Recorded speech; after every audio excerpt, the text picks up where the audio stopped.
حضور غوث پاک، محبوب سبحانی، قندیل نورانی، شہباز لامکانی، شیخ سید عبد القادر جیلانی۔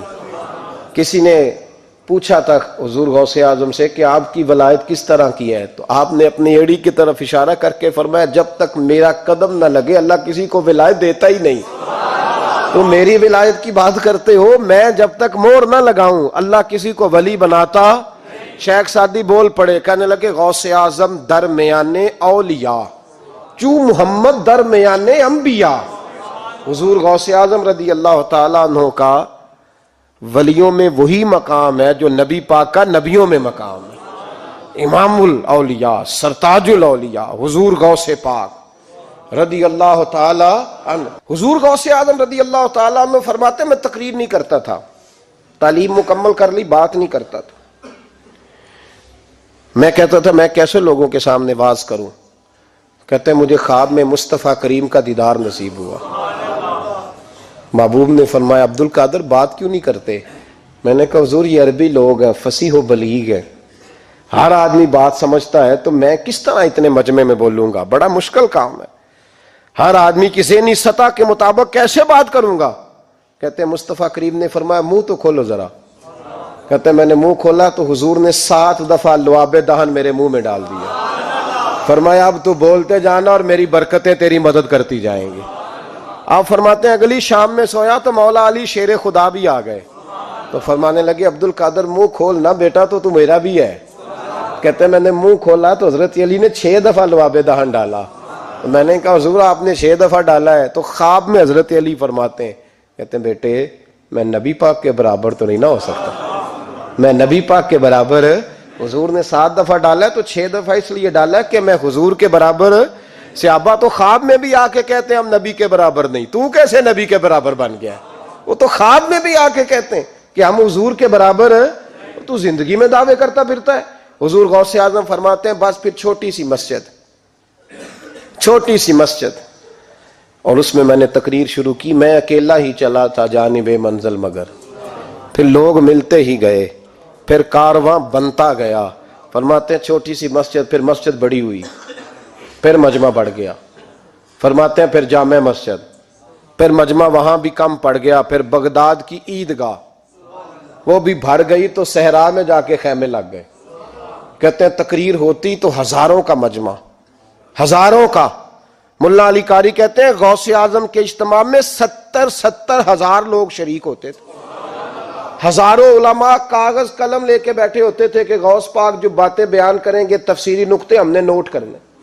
اور حضور غوث اعظم کو اللہ نے یہ کمال دیا تھا، کمال، یہ آپ کی کرامت تھی کہ بغیر سپیکر کے بولتے تھے، جیسی سمجھ پہلے والے کو آتی تھی ویسی آخری والے کو آیا کرتی تھی۔ آج نا کرامت کی بات آتی ہے تو بندے چھپنے لگ جاتے ہیں، کہتے ہیں نہیں یہ نہیں ہو سکتا، بڑا مدافعانہ سا عمل، بڑا شرمندہ سا اللہ بولا ہے جاجی وہ غوث پاک۔ ایک دن ایک صاحب کرامت بیان کر رہے تھے تو بڑے جھجک کے حضور غوث اعظم، میں نے کہا تو بیٹھ مجھے بیان کرنے دے، تو ڈر رہا ہے کرامت سے ڈر رہا ہے، مجھے بیان کرنے دے، میں بیان کرتا ہوں، مجھے بیان کرنے دے۔ ملا علی قاری علیہ رحمہ نے لکھا ہے، دیگر بہت سارے لوگوں نے لکھا ہے، غوث اعظم خطبہ دے رہے تھے، تقریر کر رہے تھے، اچانک ہاتھ آگے بڑھایا تو یہاں تک ہاتھ بھیگ گیا غوث اعظم کا۔ ہاں کھول کے دیکھے، کھول کے بات کر رہا ہوں، ہاتھ یہاں تک بھیگ گیا۔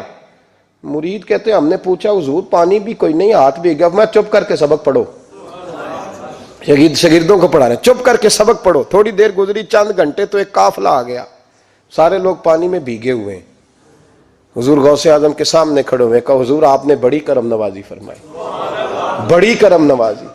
وہ شاگرد کہنے لگے ہوا کیا؟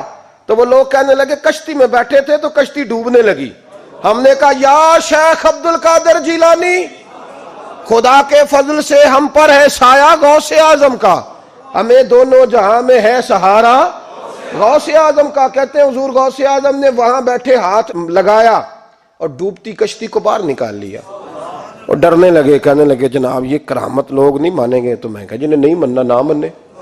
ایک عیسائی مسلمان دونوں جھگڑا کر رہے ہیں، غوث اعظم گزر رہے ہیں، جھگڑا ہو رہا ہے۔ عیسائی مسلمان سے کہتا ہے ہمارے نبی عیسیٰ علیہ السلام نے مردے زندہ کیے، تمہارے نبی نے بھی کو کیا تو بتاؤ۔ مسلمان پڑھا ہوا نہیں تھا، حالانکہ نبی پاک نے بڑے مردے زندہ کیے، پڑھا نہیں تھا، بتا نہ سکا۔ غوث اعظم کے کان میں آواز گئی تو جا کے عیسائی کا بازو پکڑ کے جھنجھوڑا، فرمانے لگے کیا کہا تم نے؟ میرے مصطفیٰ نے مردہ زندے کیا تو بتاؤں؟ فرمایا تو نبی پاک کی چھوڑ، میں غلاموں کا غلام ہوں، میں غلاموں کا غلام ہوں، مجھے بتا کون سا مردہ زندہ کرنا ہے۔ تو چھوڑ حضور کی بات نہ کر، میں غلاموں کا غلام ہوں، مجھے بتا کون سا مردہ زندہ کرنا ہے۔ پرانی قبر پہ لے گیا، کہنے لگا جی اگر نہ ہوا تو؟ غوث اعظم فرمانے لگے جو تو کہے گا وہ میں کروں گا۔ تو کہنے لگے اگر ہو گیا تو؟ اگر تو غوث اعظم کہنے لگے نہ میرے خانقاہ پہ جھاڑو دینا، نہ میرے برتن مانجنا، نہ میرے گھر کا سودا لانا، اگر زندہ ہو گیا تو بس میرے نبی کا کلمہ پڑھ جانا، بس میرے رسول کا کلمہ پڑھ جانا۔ اللہ اکبر۔ اس نے جو سب سے پرانی قبر تھی نا، وہ کہتا ہے یہ ہمارے دادا نے بھی نہیں دیکھا تھا بندہ کون ہے، اس قبر پہ کھڑا ہو کہنے لگا اس کو زندہ کریں۔ تو غوث اعظم رضی اللہ تعالیٰ عنہ قبر کے سرانے کھڑے ہوئے تو دعا کرنے لگے، کہنے لگے مولا اپنے لیے نہیں، تیرے رسول کے لیے۔ پھر فرمایا قم باذن اللہ، اٹھ اللہ کے حکم کے ساتھ۔ ایک عورت کلمہ پڑھتی ہوئی کھڑی ہو گئی، کھڑی ہو گئی، اور کھڑی ہو کے اس نے پہلا جملہ کہا تو کمال کر دی، کہنے لگی میرے نصیب دیکھو، میں بنی اسرائیل کی تھی، عبد القادر تیرے صدقے جاؤں، تو نے مجھے کھڑا کیا ہے تو اللہ نے مجھے مصطفیٰ کا کلمہ پڑھنے کی توفیق دے دی، تیرے قربان جاؤں عبد القادر، تیری کیا بات ہے۔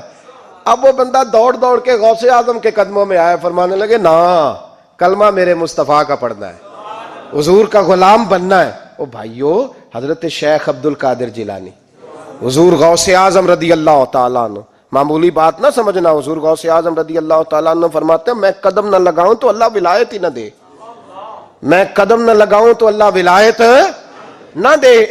ایک آدمی سے حضور غوث پاک ناراض ہو گئے، ایک شخص سے، نکل جا میرے آستانے سے۔ دعا منگیا کرو سنگیو، کتے مرشد نہ رس جاوے، جنہ دے پیر رس جاندے، وہ جیوندے بھی وہ مرے ہی رہن، چل دوڑ جا، نکل جا۔